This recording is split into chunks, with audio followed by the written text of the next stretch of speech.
was owning my weird, but it was one of those things where I really let it get to me more. And so now so much of my confidence has not just come from like, ooh, I've gotten pretty successful at the things I've tried at. It is, I have talked to so many people who are now able to be open about their struggles. And so when you're able to kind of deal with those feelings and truly accept, like, I am struggling because my brain is literally wired differently. And so holding myself to the same expectations is not only unfair, but it's going to set me up for cycles of disappointment and low self-esteem and self-anger. And you only can start letting that go once you start to accept that, like, you have to find a way to do things your way, because a lot of times other people's ways are not going to be what helps you in the long term. Welcome to Successful with ADHD. I'm Brooke Schnittman. Let's get started.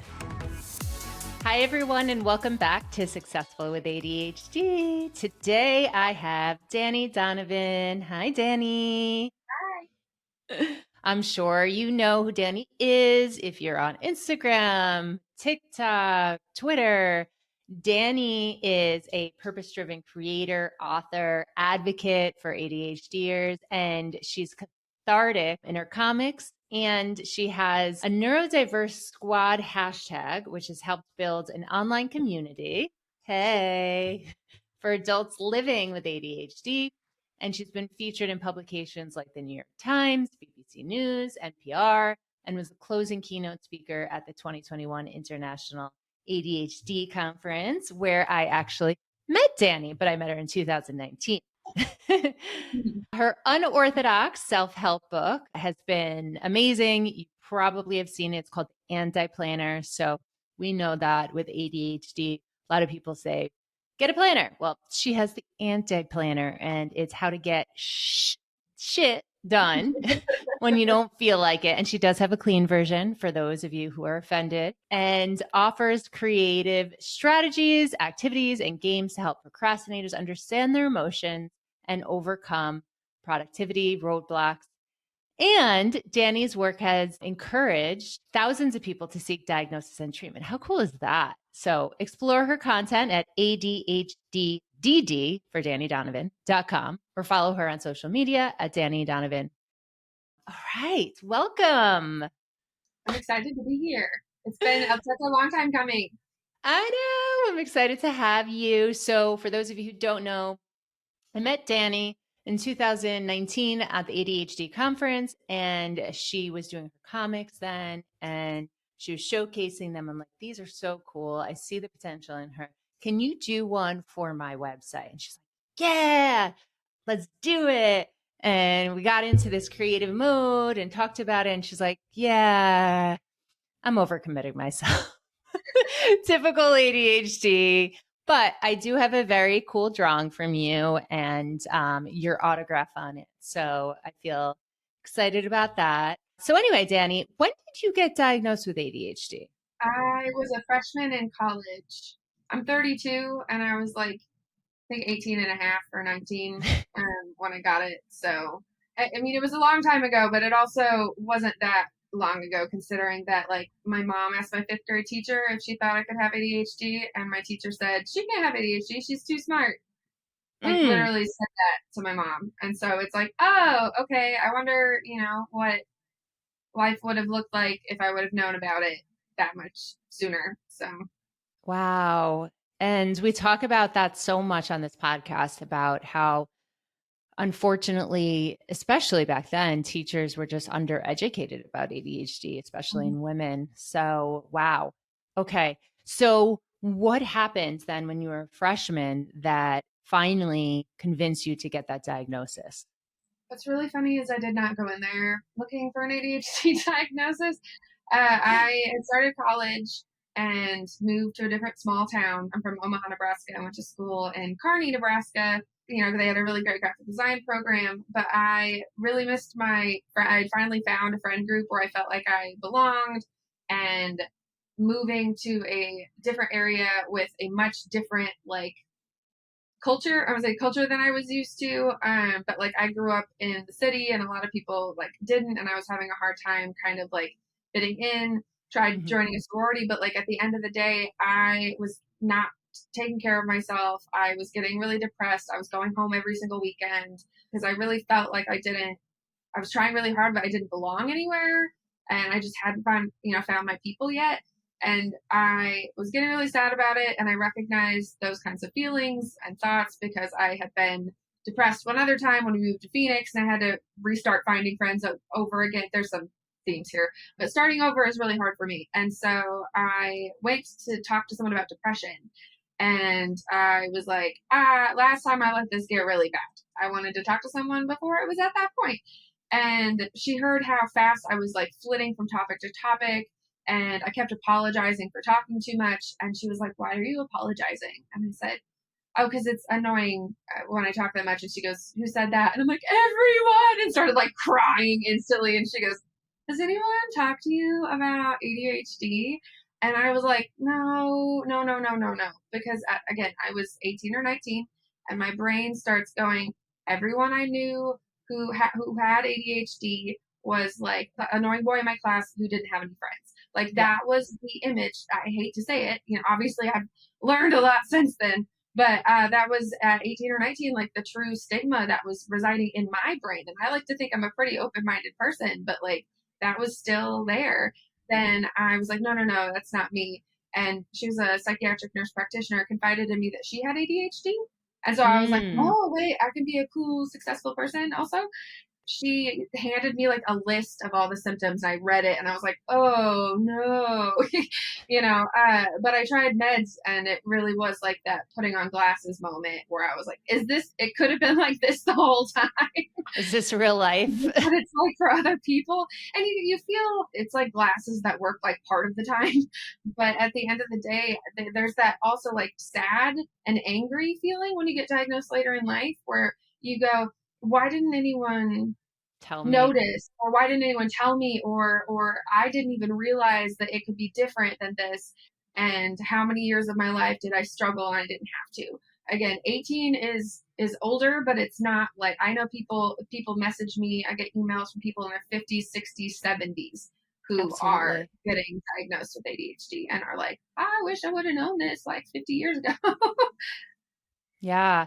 So you had said that you have helped like thousands of people identify that they have ADHD and get that diagnosis. What does that feel like for you, especially someone who, when you first got diagnosed was thinking, oh, if I had only known this. So it's really rewarding. It's probably the best part of what I've done, and I do a lot of stuff. But hearing people tell me what a difference my content has made, either getting them a diagnosis or giving them tools to explain their feelings and their internal worlds to the people around them, whether Mhm. it be friends or loved ones, significant others, parents, and sometimes having that outside person be able to like show it to you and they go, oh, it's not just you making excuses. This is like a thing. I feel bad. And so I get emails from, people of all ages who are really excited to start a new chapter of their lives and feeling like hope for the first time in a while. Yeah. And then I get a lot of people I get people who are, parents who go, I feel so much guilt for the amount of anger and impatience and lack of compassion that I had for my child.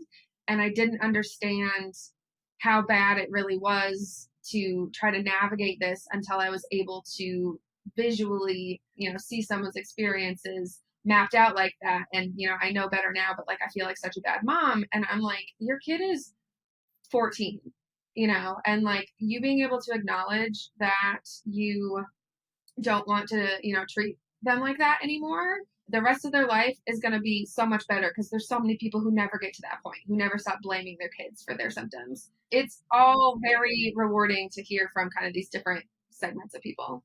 Wow. So that's huge. I mean, the fact that you've impacted thousands of people so far and families, that must be an amazing feeling. But also, like when you got that ADHD diagnosis and you were in graphic design at the time, like what happened to you fast forward a little bit from there once you Mm-hmm. started to understand your ADHD brain? You said it was like putting glasses on for the first time and, work sometimes and not all the time. But what did life start to look like for you?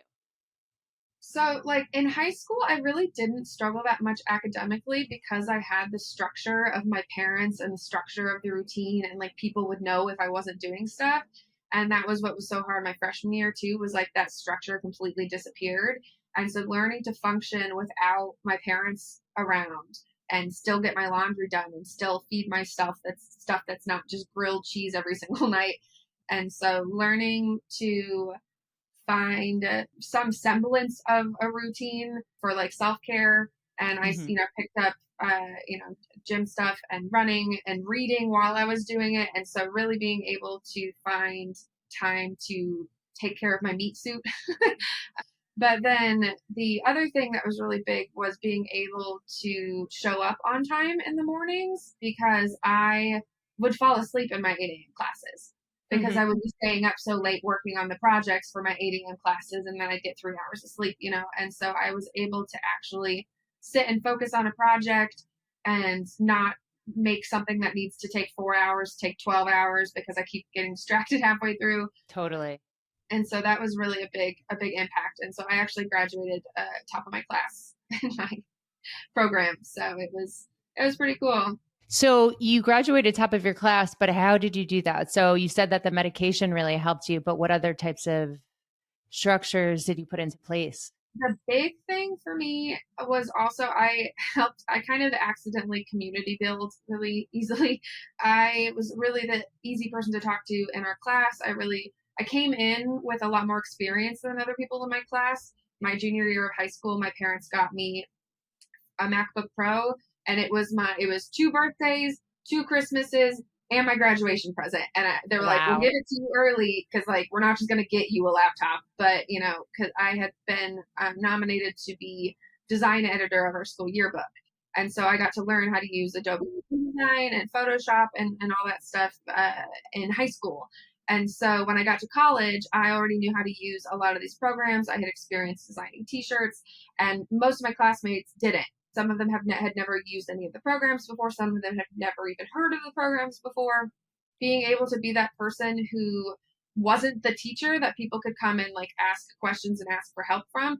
And for me, it really was like, I want all my classmates to get better because I want people to like, I would say compete with, but I want people who are going to inspire me, and challenge me. And so everybody started to get better, and we started to hang out in groups and all work together. We were like body doubling. If one of us had to stay late and there was someone else staying late, like we were less likely to go home. And so there was a lot of late nights, but that camaraderie and being able to have some peer support really made a huge difference. And so we graduated with 10 people, and it was like the largest graduating class they'd had for like 20 years. Oh my And they gosh. attribute a lot of that to our class being really collaborative and friendly instead of past classes that had been really like competitive. Like, I don't want you to get an offer for the job that I want, so I'm going to hoard this information for myself. But I think a lot of us were very it seemed like a very neurodiverse crowd. Neurodiverse group. So that's probably part of Wow. I think that is so powerful because you don't have a scarcity mindset clearly when it comes to getting the job and working with the community, other people. it. And because of that, like look at where you are today, and we can talk more about that journey.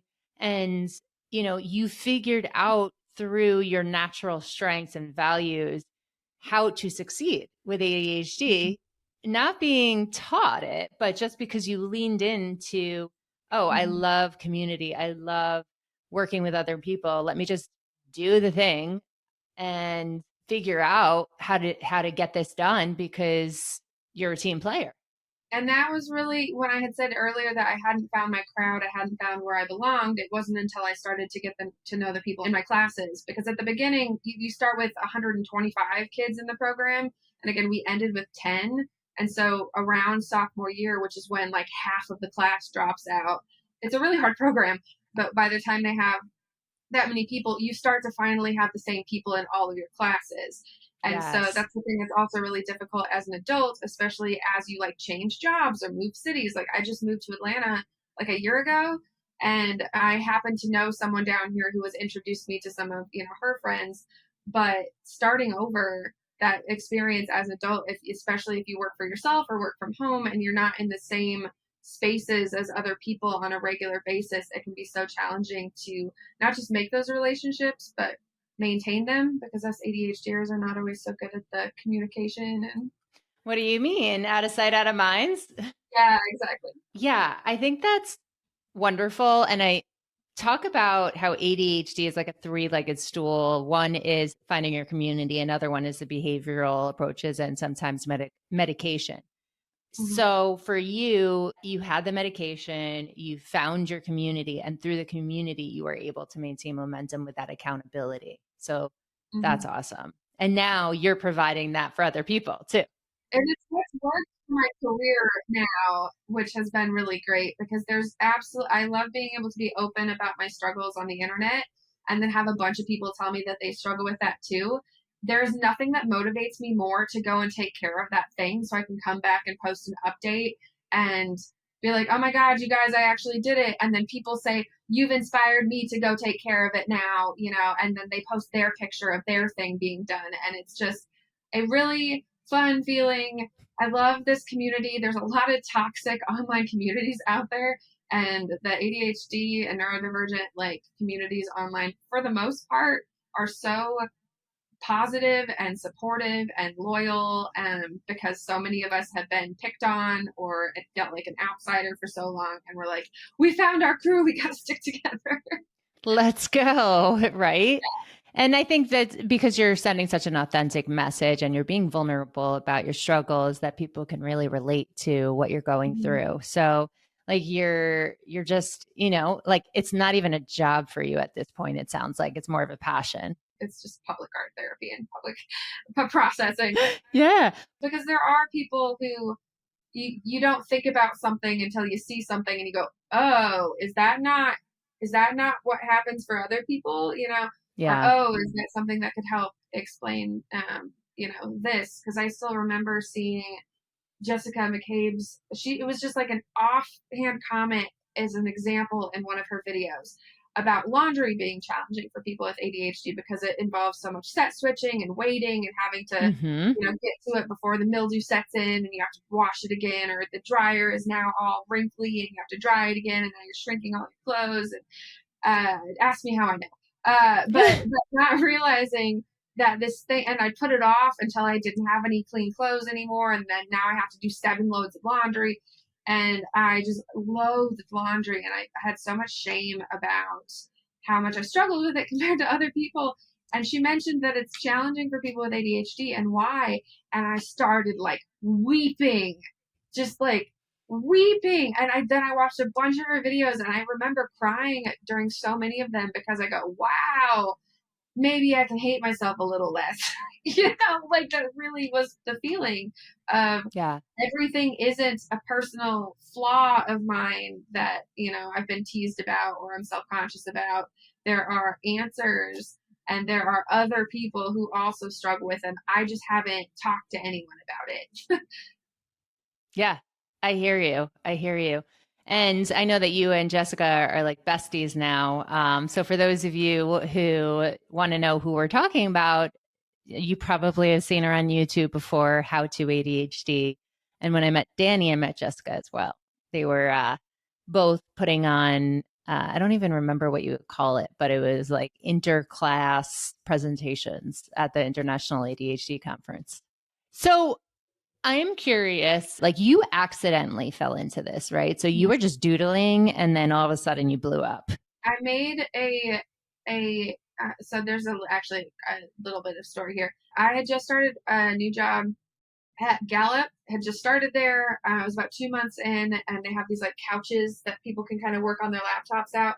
And I was working with some of my female teammates, and somebody started talking about therapy, and this girl's now one of my best friends. She started talking openly about therapy, and I was like, wow, I have not talked to anyone, even my closest friends, about therapy, and you're just telling me about what you're working on in therapy. Wow, You're so brave. yeah. Well, I was like, whoa, it hadn't even crossed my mind that that's a thing that you would do.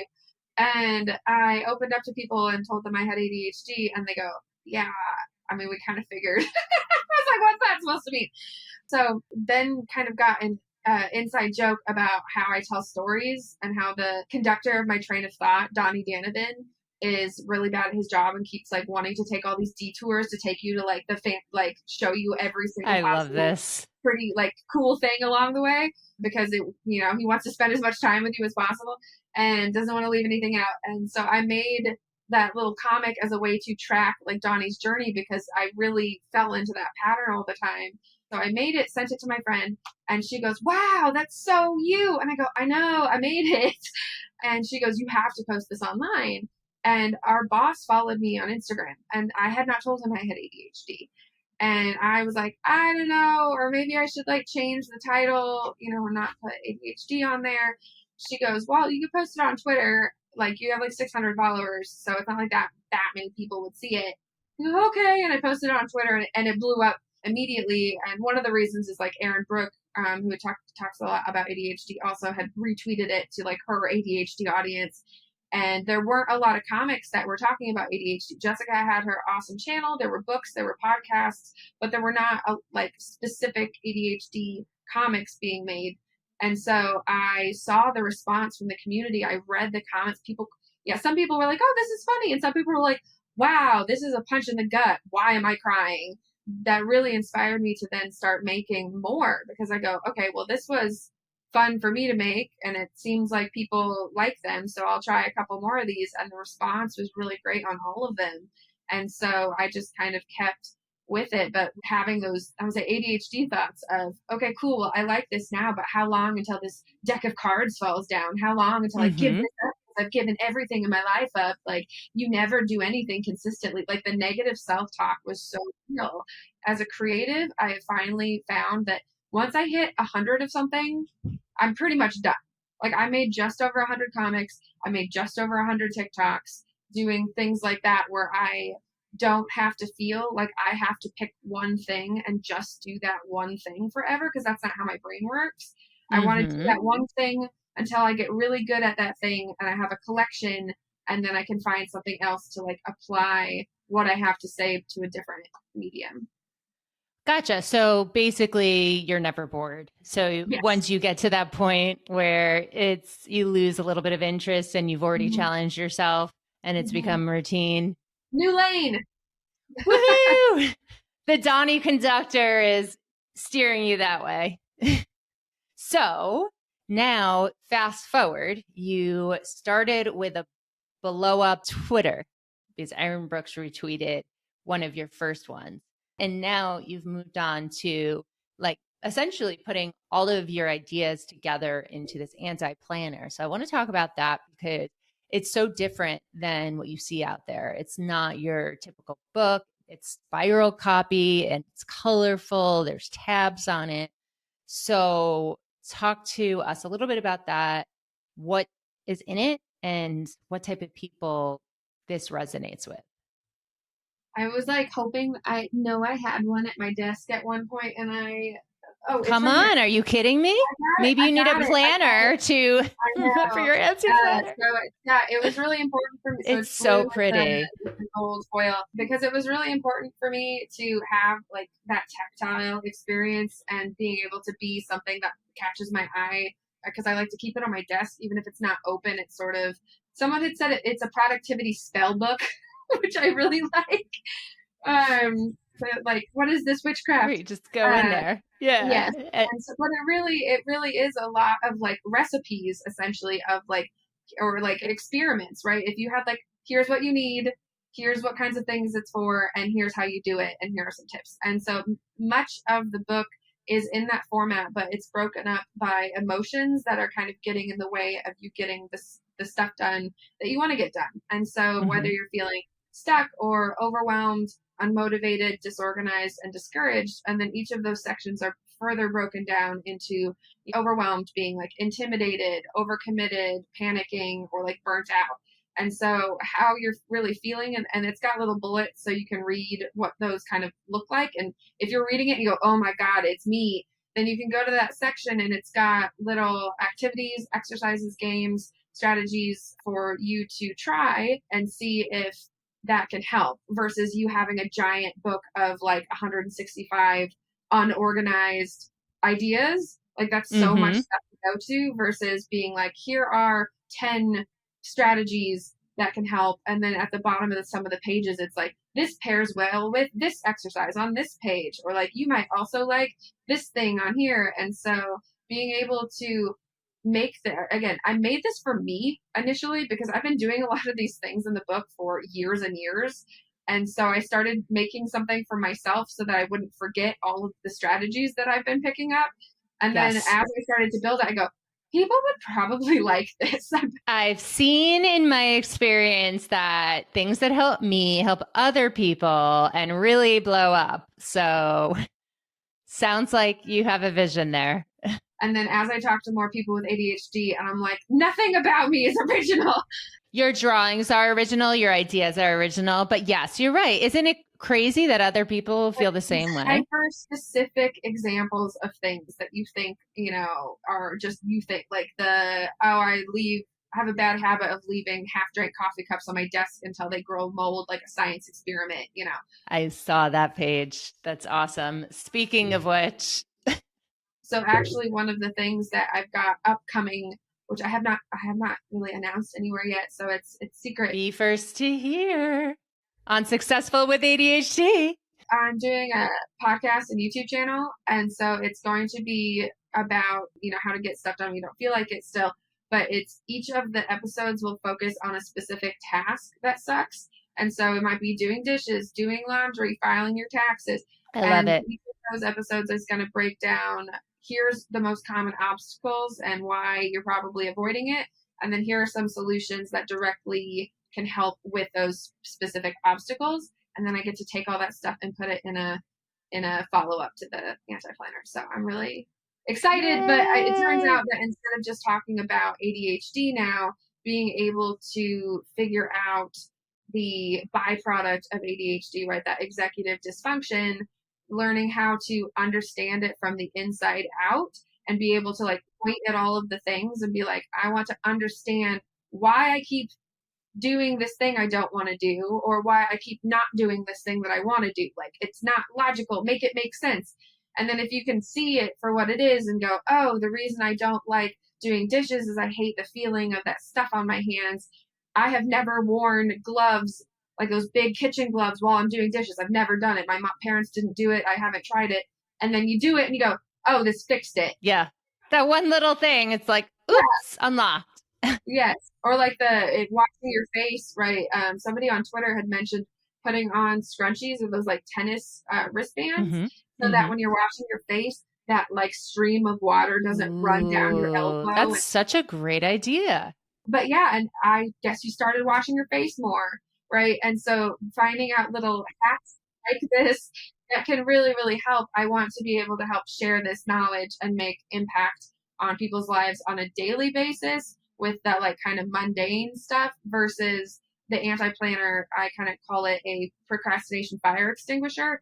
The point is not to use it every single day. The point is when you're like, oh, I have so much stuff I want to get done today, or like, oh, like I've got this thing that I've been putting off and I want to take care of, or like, oh my God, I have so much to do.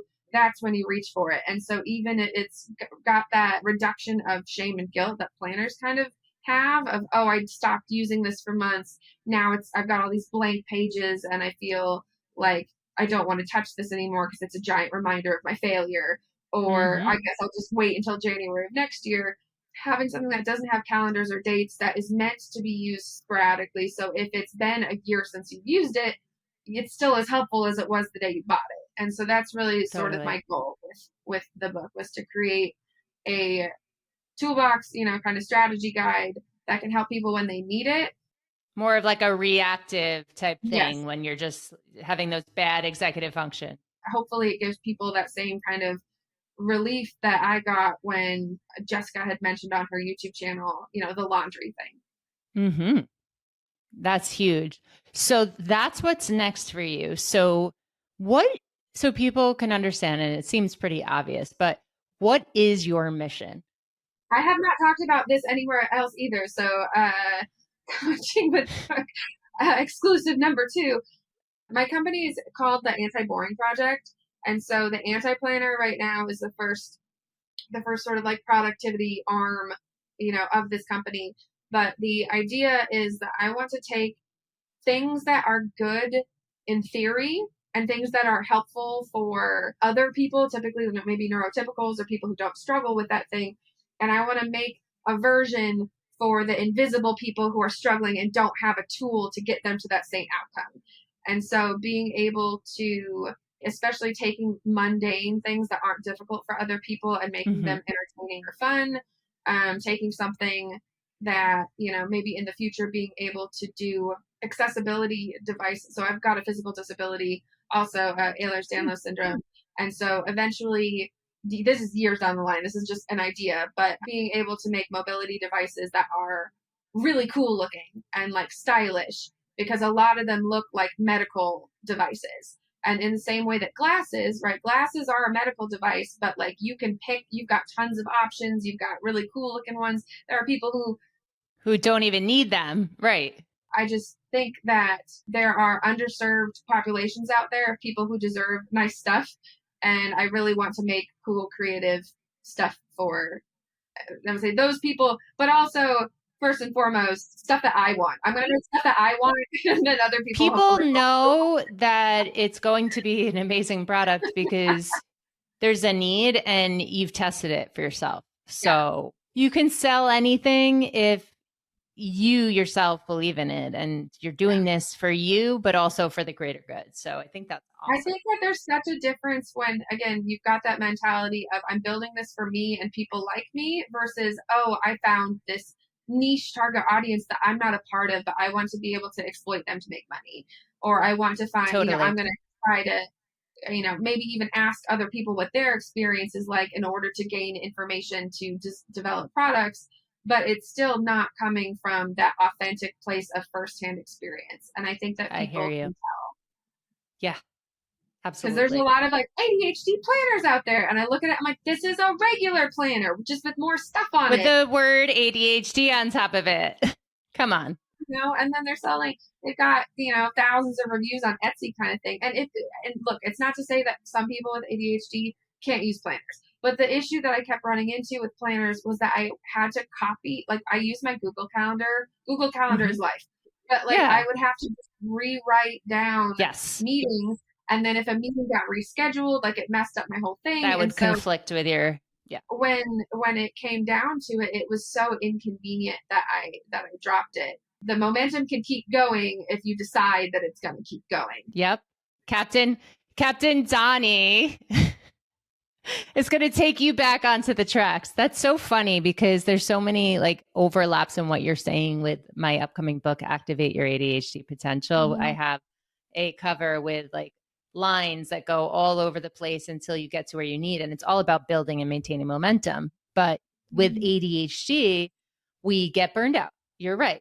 We have that overwhelm, but then we get that new exciting idea after we get down to underwhelm, and then it starts all over again. And it's just that cycle, right? So how do you take that cycle and just keep moving and building and maintaining momentum with it? And you have such these like practical tools that work for you and are colorful and work for the community. So I love that.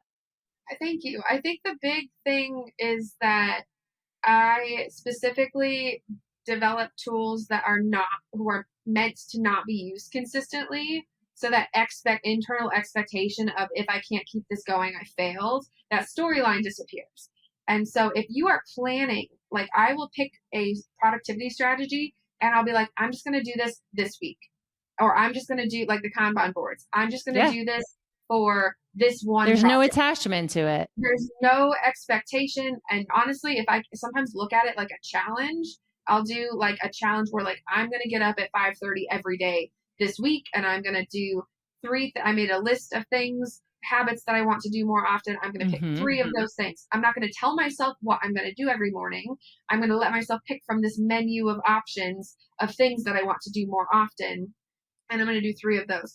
But I tell myself I'm only going to do it for a week, or sometimes I do 2 weeks. And then sometimes that 2 weeks will pass by and I will continue doing it, but like at a even like not giving it my all, it's still so much more than I had been giving it. So I like really sprint so that I can just kind of like meander down to a walk versus trying to get up to a walk and Mm, just stay at a walk. I like that. I like that. So it's interesting. So you're saying sprint, but really like you are telling yourself that you're going to do this thing in the way that you want to. And if it only Yeah, lasts a week, that's fine. Or if the finish line, you don't make it, that's okay because you're going to do another thing that's going to yeah, continue to build that momentum for you. yeah. So it's just activating yourself. And being able to adjust what makes sense for you and like customize things. This is just sort of like a base to start from. And so I sort of look at trying new things in that way of when things don't work, it's not failure, it's just more information about what doesn't work. Love it. Love it. So there's definitely a theme that we've, talked about here, starting with what feels good to you and then, putting it out there and not feeling like everything has to be an all or nothing thing. You can change things up. But what would be one thing that you would want to leave people with here today if they're looking for help with their ADHD? One success tip for them. Okay, I'm gonna give one that's really short, but getting an ADHD coach is life changing. It was like Mm-hmm. it was so helpful, and the mindset that I have now, I was able to develop because of all the different things I tried from ADHD coaching. Having someone who was there to remind me that it wasn't failure and that do we want to pivot or do we want to try something else? Having a guide will help it to sink in and stick. So that's sort of part one, but that's not accessible to everybody because coaching takes money and there's things cost a lot more money than they used to, so that's not a viable option for everybody. But as far as a general one for kind of success, I really would say learning to write down the things that have worked for you at some point so that when you forget, you've got that It's in list. front In of the same you. way that like I feel like I keep discovering the same things in therapy because I wasn't writing it down and I'd forget that I already had that epiphany. It's crazy how fast things kind of fall out of my brain. And so having that sort of menu of things that you could trying to have that mentality that you don't have to stick with it forever. I love that. The body doubling thing, okay, I'll do that too. The body doubling thing is amazing. So I knew there wasn't just one Yeah, here. yeah. The body doubling thing is amazing for anyone who doesn't know what it is. It's where you just work alongside someone else, typically who might be, doing their own work, and you're working quietly. And my favorite thing to do is virtually with friends, just set up like an online Mm-hmm. meeting, and we will share a screen that's got a Pomodoro timer on it. So we'll do 25 minutes of working, everybody on mute, and then we'll set, that'll go off. We'll do 5 minutes of talking, and we'll talk about what we got done and what we're going to do for the next timer. And then we put ourselves back on mute, start another 25-minute timer. And so I Mm-hmm. call it avoidance murder party because we always do the things we've been dreading the most. And so if there's something during the week that comes up that's like, oh my God, I don't want to deal with this, I go, I've got a little list. And I go, I'll put this in my avoidance murder party list and I'll get to I have got a planned day to take care of the most unpleasant things with people that I like so that I can complain about it the whole time. I love your terminology for things. That's great. And before we go, can you share one thing that you would tell Dani before she was 18 now that you know your ADHD? You're not as weird as you think you are. You're really not. There's a lot of people who are just like you. You just haven't met them yet. Or own your weird, right? Yeah. Well, and I was owning my weird, but it was one of those things where I really let it get to me more. And so now so much of my confidence has not just come from like, ooh, I've gotten pretty successful at the things I've tried at. It is a lot of I have talked to so many people who are now able to be open about their struggles and, are understanding and need someone to be seen. That when someone tries to tell me that's not ADHD, you're just lazy, I'm like, you don't know what you're talking about. Like you You don't know can't. And ADHD. so when you're able to kind of deal with those feelings and truly accept, like, I am struggling because my brain is literally wired differently. And so holding myself to the same expectations is not only unfair, but it's going to set me up for cycles of disappointment and low self esteem and self anger. And you only can start letting that go once you start to accept that, like, you have to find a way to do things your way, because Mm-hmm. a lot of times other people's ways are not going to be, what helps you in the long term. I love that. So we'll definitely share, yay, we'll definitely share your links in the show notes. And Dani, thank you so much for coming on Successful with ADHD. So good to see your face and hear your Absolutely. story. I know this is going to impact a lot of people who might be 18-year-old Dani or 18 and a half or 32-year-old Dani or even 50-year-old Dani. So really appreciate you sharing your story to impact hundreds of thousands of people out there. So thank you so much for having me, Brooke. Thanks for listening to this episode of Successful with ADHD. I hope it helped you on your journey. And if you need any additional support for you or a loved one with ADHD, feel free to reach out to us at coachingwithbrooke.com and all social media platforms at Coaching with Brooke. And remember, it's Brooke with an E. Thanks again for listening. See you next time.